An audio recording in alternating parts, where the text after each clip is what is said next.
বয়স 24। Body building এর পাশাপাশি কি করো? বডি বিল্ডিংয়ের পাশাপাশি আমি অ্যামাজনে জব করি। কলেজ পড়েছিলাম, কমপ্লিট হয়ে গেছে। এটা বডি বিল্ডিং কেন পছন্দ করতে? বডি বিল্ডিং আমার ছোটোবেলা থেকেই পছন্দ ছিল, তাই জন্য এখানেই আসা। আচ্ছা আর ওয়ার্কআউট করতে ভালো লাগে। আচ্ছা, এটা আমাকে বলো, দিনে কত ঘন্টা ব্যায়াম করো? দিনে ওই 2.5 থেকে 3 ঘন্টা, খুব বেশি না, একবেলাই করি। সারাদিন কাজ শেষে এসে তুমি এই মেন্টাল প্রেশারটা কখন মানে এই এই একটা একটা কখন পাও এই জিনিসটা করার জন্য? হয়ে যায়, প্যাশন আছে একটা, ভালোবাসা। খাওয়া দাওয়া কি করো? খাওয়া দাওয়া ওটস, এগ হোয়াইট, তারপর চিকেন, আর তার সাথে ওয়ে প্রোটিন, ক্রিয়েটিন, আর ফিশ থাকে।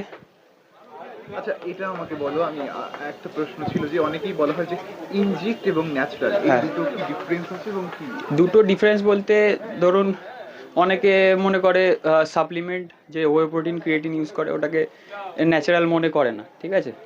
তো ওটা ন্যাচারালি জিনিস, ঠিক আছে, যেগুলো খাবার থেকে পাওয়া যায় না, পাওয়া যায় কম পরিমাণে পাওয়া যায়, সেটা সাপ্লিমেন্টেশনের হিসাবে সাপ্লিমেন্ট নেওয়া হয়। তো ওটা ন্যাচারালি হয়। আর ইনহ্যান্স যেটা বলা হয়, ওটা তারা মেডিসিন ইউজ করে, সেটা ইনহ্যান্স। আচ্ছা, এটা আমাকে বলো, যারা নতুন আসবে তাদের জন্য কি সাজেশন আছে?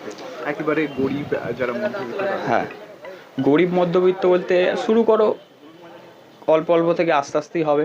আমিও যখন শুরু করেছিলাম আমরা কোনো রিসোর্স ছিল না, আমি ঘরে ওয়ার্কআউট করতাম, তারপর আস্তে আস্তে জিমে ঢুকলাম, প্র্যাকটিস করলাম।